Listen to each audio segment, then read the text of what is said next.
देख रहे हो ये चीज़, पहाड़ नज़र आ रहे हैं ना, बस हम लोग अभी वहीं घुसने वाले हैं और हमारी जो मन की तन की तृप्ति है वो वहाँ पूरी होने वाली है।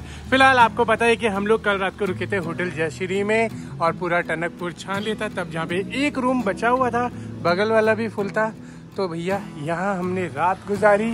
बाइक अपनी यहाँ थी, लगेज मैंने अंदर डाल दिया था और उसके बाद अब सुबह होके तैयार होके अपन निकल रहे हैं जिस काम के लिए हम यहाँ पे आए हैं।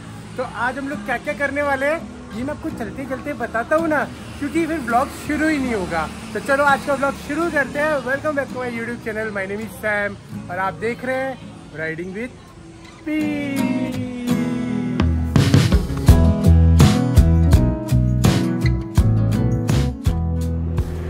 यार पता है यहाँ का कैसा वेदर है? रात को तो ठंडा था, मतलब जैसे दिल्ली के अंदर हो गया। इवन दिल्ली के अंदर ज़्यादा ठंडा है, यहाँ कम था। रात को मैंने एसी चला लिया, एसी चलाने के बाद अब पता नहीं मेरे को कब आँख लगी एडिटिंग कंप्लीट होते ही। अब सुबह सुबह ना जैसे वो सर्द गर्मी वाला माहौल हो जाता है ना, थोड़ा सा कोल्ड टाइप का फील होता है, अभी वो लग रहा है मुझे। अब क्या कर सकते हैं भैया, सर्द गर्मी का मामला जब तक पहाड़ों में घुस नहीं जाते तब तक तो झेलना ही पड़ेगा। चलो भैया शुरू करते हैं आज का दिन। जय माता जी, जय श्री राम। अच्छे से निकले हमारा, कोई प्रॉब्लम ना हो। मैंने कोल्ड स्टार्ट भी नहीं की थी, वैसे वेदर तो इतना गर्म है यहाँ पे, कोल्ड स्टार्ट की जरूरत नहीं है। अभी 1-2 किलोमीटर चलूंगा तो ये वैसे ही हो जाएगा। हम लोग रुके थे होटल जयश्री में। जो रूम अवेलेबल था भैया देखो बेसिक रूम था, समझ जाओ बेसिक रूम कैसे होते हैं, एसी वाला बेसिक रूम था। तो अगर आप एडजस्ट कर सकते हो जैसे मैंने किया तो आप यहाँ रुक जाना। बाकी भाई साहब के पास और भी रूम थे लेकिन वो फुल थे, तो उन्होंने जो रूम अवेलेबल था वो मुझे दे दिया। रात काट ली, एडिटिंग हो गई, फ्रेश हो गए। अब बिना नींद के, मतलब हमारी नींद पूरी है, अब आराम से चल रहे हैं आगे। अब आराम से कैंपिंग कर सकते हैं। अदरवाइज वो भागा दौड़ी में करते ना, फिर यार वो मज़ा नहीं आता, फील नहीं आता है, रिलैक्स नहीं कर पाते ढंग से। तो ये है मेन टनकपुर का चौक। ये वाले होटल्स वगैरह सारे फुल थे, यहीं पे मैंने खाना खाया था। खाने से याद है ब्रेकफास्ट तो मैंने किया ही नहीं। चलो अब पहाड़ों में घुस के कहीं रुक के बढ़िया सी चाय और बंद, मेरे को ना बंद खाने का मन हो रहा है, चाय और बंद ये बहुत अच्छे लगते हैं भाई साहब। ये टकले भाई साहब क्या कर रहे हैं, देख लो जी, ऐसे हो जाता है कभी भी। लेफ्ट से देख के निकालते हैं, आगे गाय माता, हमको कुछ नहीं आता। अब यहाँ से लेफ्ट होते ही पहाड़ों में एंट्री करते हैं पहले।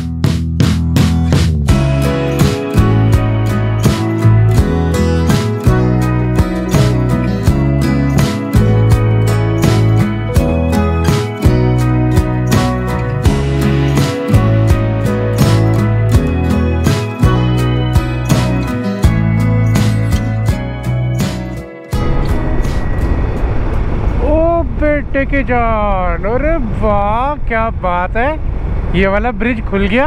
पहले ना यहाँ से नीचे की तरफ जाके वो पुराना ब्रिज हमें फॉलो करना पड़ता था और अब ये बन रहा था, फाइनली ये ओपन हो ही गया। उस पर ना एक टाइम पे एक ही गाड़ी निकलती थी, अब खुला है। इस वाले रूट पे ना बस एक यही पॉइंट था जिस पे सबसे ज़्यादा मेहनत लगती थी, वेटिंग करना पड़ता था। ये कंप्लीट हो गया, लेकिन आसपास का जो मलबा है ना वो हटाया नहीं है। बारिश होगी तो फिर रोड पे फैलेगा, तो जल्दी से वो क्लियर हो जाएगा, फिर तो बढ़िया है।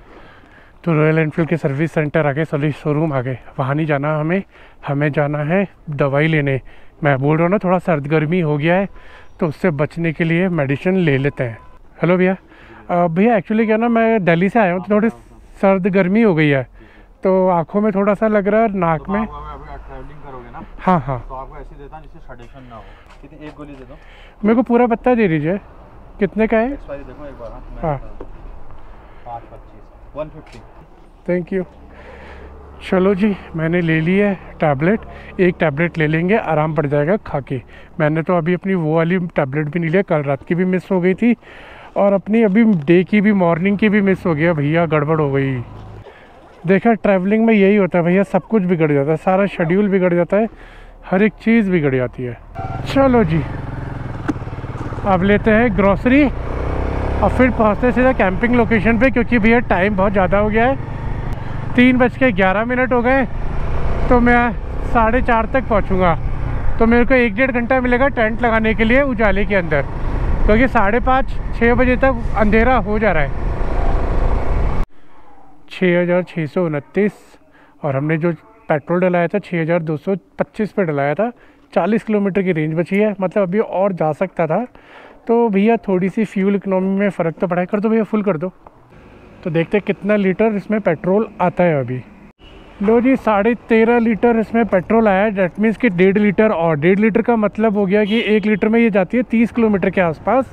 तो आपका हो गया 40, मतलब 50 किलोमीटर और जाती है और 50 किलोमीटर और, मतलब 100 किलोमीटर, मतलब ठीक है। एवरेज बिल्कुल सही दे रही है। मुझे लगा कि ये कम दे रही है, एवरेज एक्यूरेट दे रही है 500 किलोमीटर एक बारी के रिफ्यूल पे। चलो जी, अब एक काम करते हैं, थोड़ी सी ग्रॉसरी लेते हैं, क्योंकि कैंपिंग साइट पे पहुंचेंगे तो वो फिर जंगल के बीच में हो जाएगा, कुछ मिलेगा नहीं। तो अपन पहले ही यहीं से कैरी कर लेते हैं।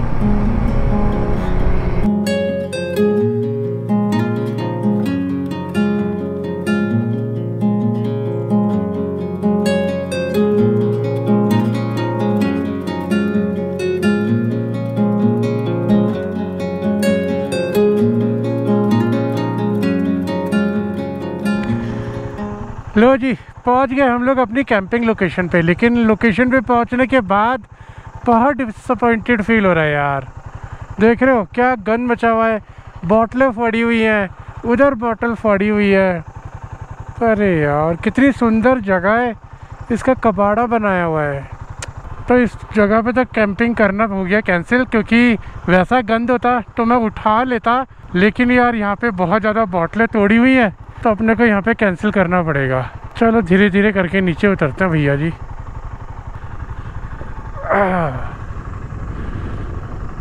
आराम से आराम से। ये बहुत चिकनी घास होती है जो इस टाइम नीचे पड़ी हुई है, स्लिप हो जाती है बहुत तगड़ी वाली।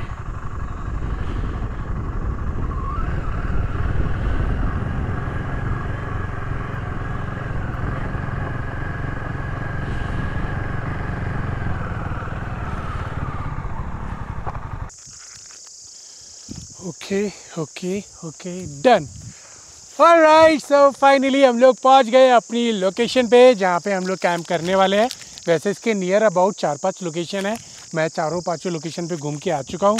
वहाँ पे पूरा काम ख़राब है, मतलब आपको पता है लोग पार्टी करते हैं, पार्टी करने के बाद समझ जाओ इधर बोतलें तोड़ना, उधर बोतलें तोड़ना, और वो सारे में कांच ही कांच बिखरा हुआ है, गंद फैला हुआ है। चलो आप ना सीधा बड़ी बड़ी चीज़ें उठा सकते हो, लेकिन टूटी हुई चीज़ को उठाना रिस्की रहता है, हाथ में लग गई तो कुछ भी हो सकता है। तो इसीलिए मैंने सोचा कि चलो वहाँ से निकल के एक ये बिल्कुल थोड़ी सी साफ सी जगह दिखी, तो मैंने कहा चलो यही कैंपिंग कर लेते हैं। तो आज का हमारा लंच ब्रेकफास्ट सब स्किप हो गया, तो मैंने सोचा कि अभी एक छोटा सा बिस्किट का पैकेट खा लेते हैं, मंचिंग कर लेते हैं, ताकि थोड़ी सी एनर्जी आए, और फिर हम लोग करें यहाँ पे टेंट का सेटअप। ये हंसी वादियाँ, खुला आसमान, ठंडी ठंडी हवाएं, जंगल, और रात को लेपर्ड के चिल्लाने की आवाज़ें, वाह क्या ही बताऊँ मैं आपको, क्या मज़ा है यहाँ पे, क्या फील हो रहा है। सच में यार, सच में बहुत अच्छा लग रहा है मुझे अभी। तो शुरू करते हैं अपना टेंट लगाना। अरे भाई साहब खुल जाओ। तो ये रहा हमारा टेंट। तो टेंट की कुछ खासियत ऐसी है, ऑलरेडी आप इसे देख चुके हो, लेकिन शायद थंबनेल में आपने देख ही लिया होगा। इसके अंदर मैंने थोड़ा सा ऑल्ट्रेशन वगैरह कराया है अपने अकॉर्डिंग। तो मैंने सोचा इस बार इस तरीके की कैंपिंग करेंगे। तो फटाफट बंजी कॉर्ड्स वगैरह मैं हटाता हूँ, ताकि मज़ा आए सेटअप करने में और जल्दी से सेटअप हो भी जाए। तो इसी के पीछे मैंने लगा दी थी कुर्सी, अपनी चेयर, ताकि बैक सपोर्ट मिल जाए। राइड करते टाइम बैक सपोर्ट मिल जाता है तो मज़ा आ जाता है।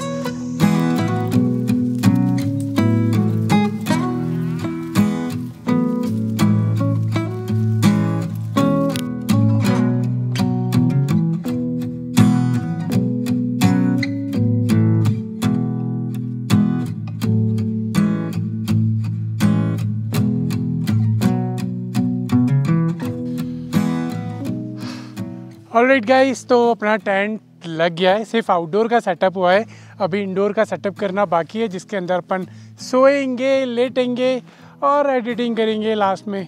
बट अभी मैं थक गया हूँ, आपको मेरी सांसें फूलती हुई नज़र आ रही होंगी और चारों तरफ अंधेरा हो गया है, सूरज डूब चुका है। अब जंगल में हम लोग हैं अकेले और टॉर्च से अब हम लोग नज़र मारेंगे चारों तरफ।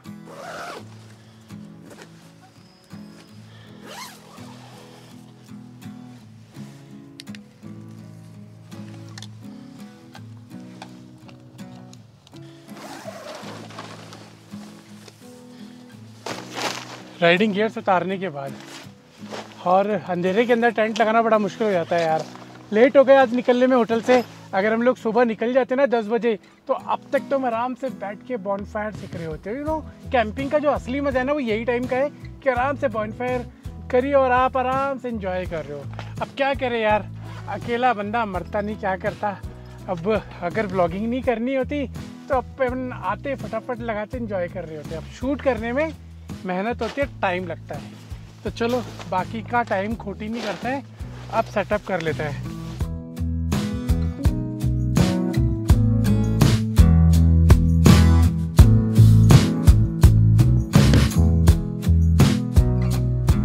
इसके अंदर क्या था, जब मैंने फर्स्ट टाइम यूज़ की थी आज से लगभग 10 साल पहले, मतलब डिकैथलॉन की तो अभी ली है, उससे पहले तो इम्पोर्ट ही करानी पड़ती थी। यू नो, सामान ऐसे चुन चुन के मिलता था, खुद ही दिमाग लगाना पड़ता था, बाहर से इंपोर्ट कराना पड़ता था, तब जाके हमें मिलती थी चीज़ें। लेकिन जब मैंने ये फर्स्ट टाइम फुलाई थी ना तो मेरे को पता नहीं था कैसे फुलाते हैं, तो ऐसी फूंक मार मार के फुलाई, बहुत टाइम लगा, हालत ख़राब हो गई, पूरी एनर्जी निकल गई थी।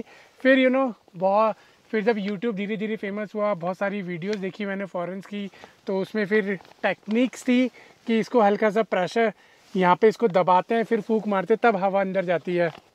और आपको पता है चाइनीज़ प्रोडक्ट के साथ जितनी भी वो चीज़ें आती हैं, बोले तो लव लेटर हमारी भाषा में, वो सारे किस काम की नहीं होता, क्योंकि वो लैंग्वेज ही वो होती है जिसे हम पढ़ ही नहीं सकते।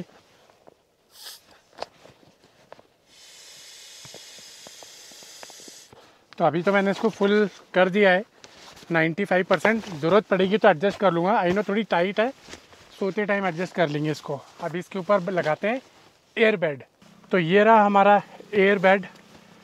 पता नहीं मैंने कितने सारे एयर बेड लेके रखे हुए हैं, और ये तो बस मैंने एक ही बार शायद यूज़ किया है। तो अभी जब मैं दिल्ली आया था तो मैंने सोचा एयर बेड ले लेता हूँ। मुझे शुक्र है कैंपिंग का सामान मेरा ऐसा पड़ा हुआ है, देखा तो ये सामने आ गया, वरना फिर से मैं ख़रीद लेता इसको।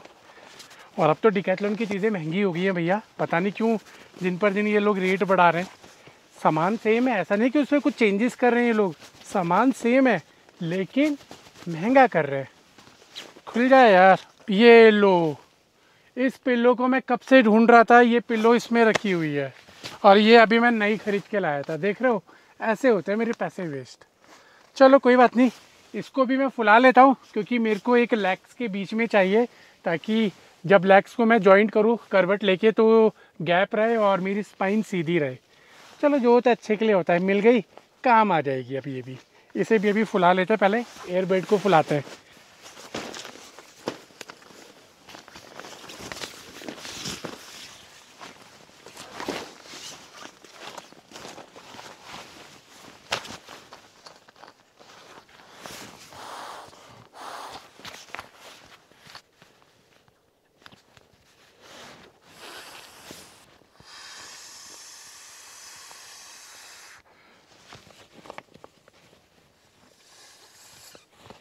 सोने का जुगाड़ पूरा कर लेता है ताकि बाद में मेहनत ना करनी पड़े अपने को।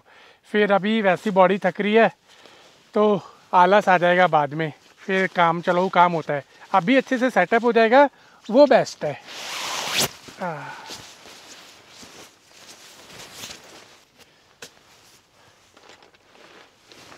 वैसे जिस हिसाब से मैं कैंपिंग करता हूँ, मैं इतना बड़ा टेंट लगाता हूँ आराम से, इसमें 3 बंदे, मतलब 3 बंदे सो सकते हो खुल के, चौड़े होके। बस उनको कैरी क्या करना है, अपने लिए पिल्लो, अपने लिए स्लीपिंग बैग और योगा मैट, दैट्स इट। बाकी तो टेंट मैं कैरी कर ही रहा हूँ, लाइटें मैं कैरी कर ही रहा हूँ, और खाने पीने का सामान कैरी कर रहा हूँ।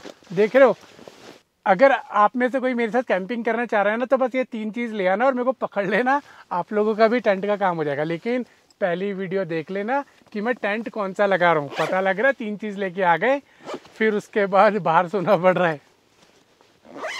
लो जी, पूरा अंधेरा है, बाहर कुछ भी नहीं है, और इस टाइम पे मैं लकड़ी कहाँ बीनूंगा। लकड़ियाँ तो अपन बाइक में कैरी कर ही नहीं सकते हैं, तो कैसे करेंगे हम लोग काम। तो मैं सोच रहा हूँ कि बाहर हवा भी चल रही है और आज पहला दिन है, ठंडा ठंडा लगेगा, तो मैं सोच रहा हूँ खाना अंदर ही कुक कर लेते हैं, क्योंकि हमारे पास देखो कितना बड़ा स्पेस है, ये देखो, है ना। आराम से सेटअप लग जाएगा अंदर ही और कुकिंग भी हो जाएगी। बाकी बाहर बैठने का कुछ लॉजिक समझ नहीं आ रहा है, तो सेटअप लेते हैं और अंदर सेटल्ड करते हैं।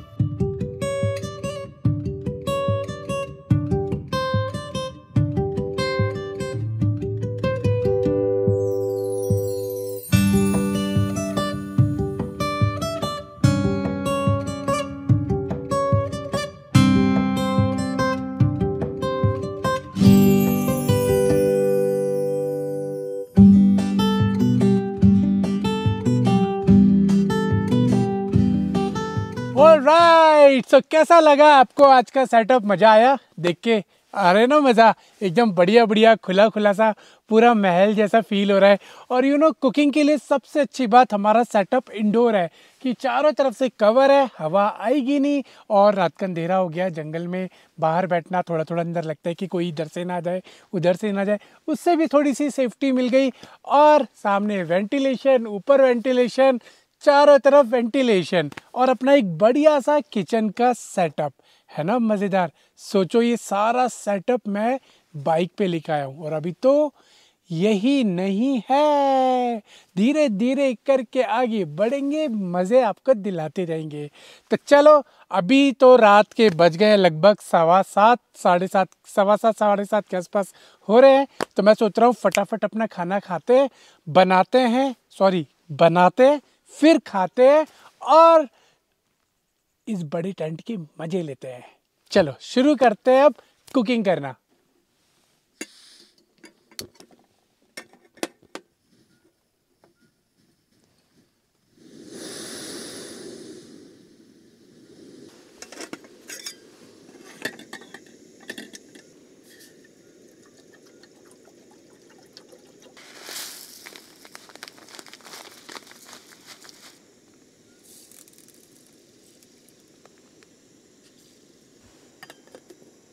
तो जब तक हमारे राइस उबल रहे हैं तो भैया अपनी चॉपिंग कर लेते हैं, क्योंकि चॉपिंग कर लेंगे फिर बढ़िया से खाने में मज़ा आ जाएगा।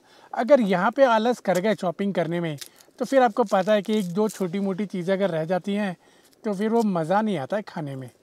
समझ रहे हो ना मेरे कहने का मतलब?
तो हमारे चावल तो बॉइल्ड हो गए, लेकिन मैंने ध्यान नहीं दिया, बहुत ज़्यादा इसके अंदर मतलब उबाल आ गया है, तो मोटे मोटे हो गए। तो अगर मैंने इसको ढक दिए तो ये बिल्कुल खिचड़ी टाइप के हो जाएंगे।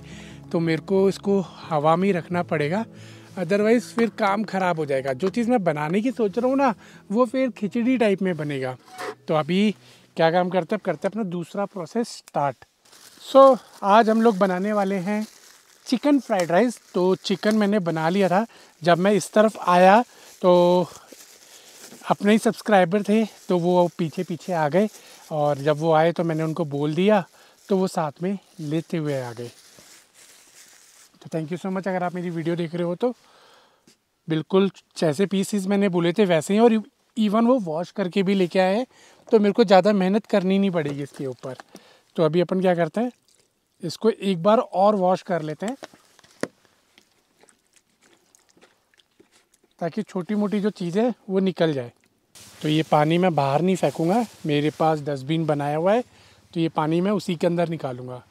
क्योंकि जहाँ मैं कैंपिंग कर रहा हूँ, तो इस प्लेस पे ऑलरेडी लेपर्ड स्पॉट हो चुका है, और यहाँ पे लेपर्ड रहता भी है। हम लोग जब पहले आए थे इधर, तो लेपर्ड के बच्चे भी थे 3। अब तो वो बड़े हो गए होंगे, क्योंकि 6 महीने से ऊपर, 6 महीने क्या यार, ऑलमोस्ट 8-9 महीने हो चुके हैं, तभी काफ़ी बड़े बड़े थे। तो हाँ, बेसिकली मैं बता दूं मैं कहाँ आया हूँ। मैं आया हूँ चंपावत। तो अब आप सोच रहे हो कि सैम भाई इधर ही क्यों आ गए। देखो यार, जब मैं ना 5-6 महीने बेड में था, तो बहुत क्या बताऊँ, मैं वो सिचुएशन ना आपके साथ शेयर नहीं कर सकता कि मैं किस मेंटल ट्रॉमा से गुजरा हूँ उन दिनों में। तो उस टाइम पे मैंने ये सोचा था कि जो जो मेरी फेवरेट जगह है, जो जो मैंने अभी तक मैंने चूज़ कर लिया, जहाँ जहाँ पे मेरे को अच्छा लगा कैंपिंग करके, तो अगर मैं ठीक हो गया तो मैं उन्हीं जगहों पर जाऊँगा और कैंपिंग करूँगा। तो मेरा यही प्लान था कि सबसे पहले मैं इधर आऊँगा कैंपिंग करने। तो लो जी, हमारा चिकन भी बातों बातों में वॉश हो गया है। तो अब बस इसके ऊपर चढ़ाते हैं चूल्हा और करते हैं तैयारी शुरू। बस प्याज को और धो लेते हैं। बाकी टमाटर मेरे पिचक गए थे जब मैं लेके आया था, तो अभी साइड साइड से उन्हें काट के निकाल दिया। तो लो जी, हमारा बर्तन रख गया गर्म होती। अब इसके अंदर डालते तेल। यार मैंने तेल डाल दिया और मैं रिकॉर्डिंग का बटन दबाना भूल गया। मुझे लगा कि मैंने दबा दिया है, पर रह गया। चलो कोई बात नहीं।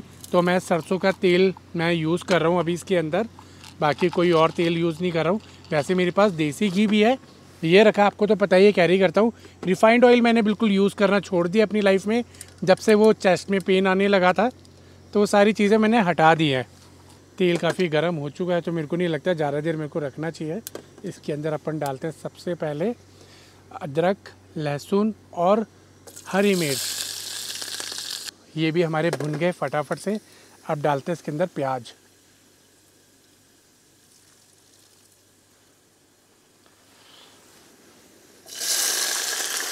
ओहो, मजे मजे, छींटे उड़ गए यार, अरे बाप रे।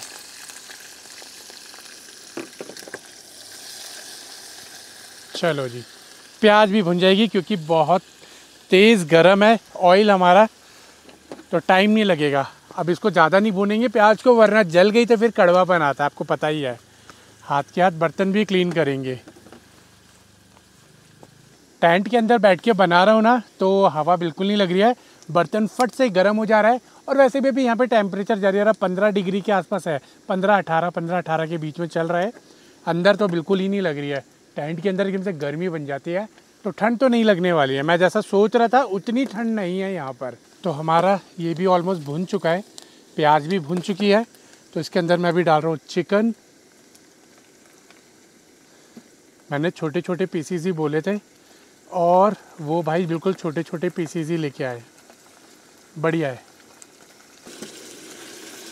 तो थोड़ी तेज़ आंच पे मैं इसको भूनूंगा, ताकि अच्छे से ये क्रिस्पी क्रिस्पी सा हो जाए चिकन।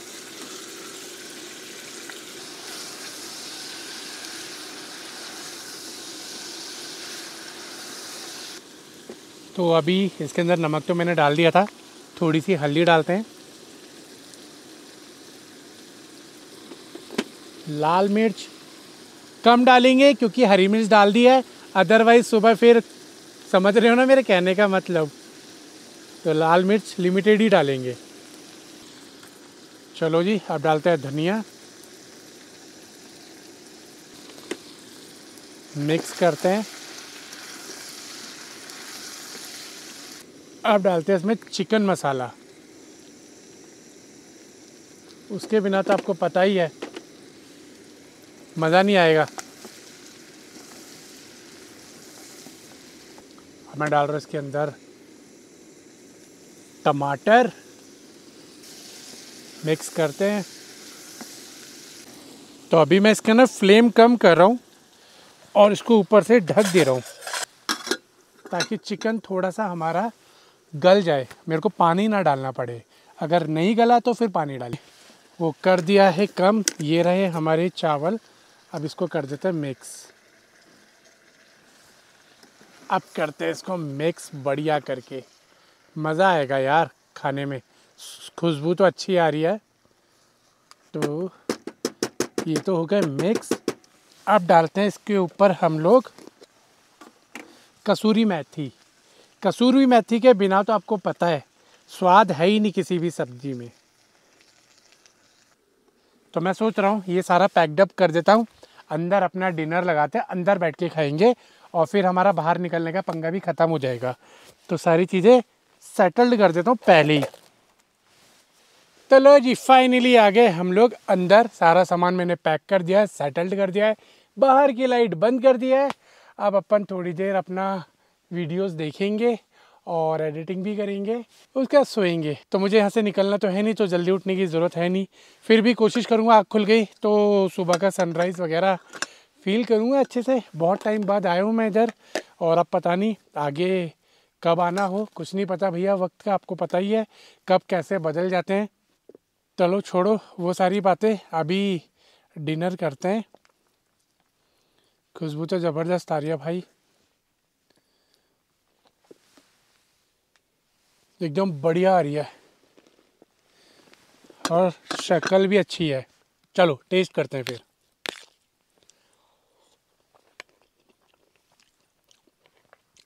सबसे बड़ी कमी नमक की, नमक नहीं है। दूसरा नींबू, तो नींबू डालते हैं। अभी पहले बिना नमक के खा के देखते हैं।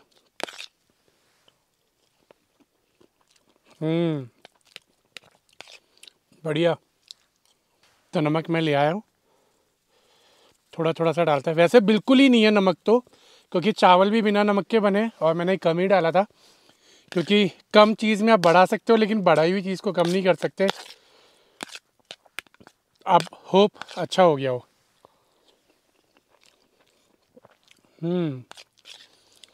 एकदम बढ़िया।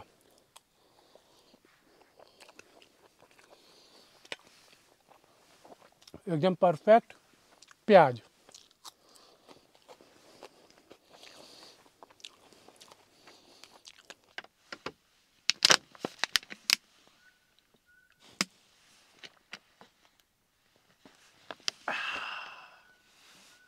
तो भैया जो डे में मैंने टैबलेट ली थी वो जुकाम वाली, वो अभी लग रहा है गला हल्का सा दर्द कर रहा है, ये पूरा जाम हो रहा है, आंखें बारी बारी से हो रही है, वाटरीज हो रही है।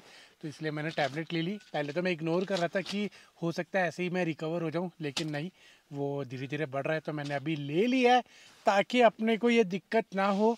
और डेटा कॉपी कर रहा हूँ यहाँ पे बैठ के। उसके बाद अपन एडिटिंग करेंगे, अपलोड लगा के सोएंगे। यहाँ पे नेटवर्क 4G दिखा रहा है लेकिन बहुत स्लो चल रहा है। तो अभी अगर मैं एडिट कर दूंगा 1 बजे तक, अभी बज रहे हैं रात के 10, तो 1 या 2 बजे तक एडिट करके सो जाऊंगा तो सुबह तक अपलोड हो जाएगा और आपको शायद व्लॉग देखने के लिए मिल जाए।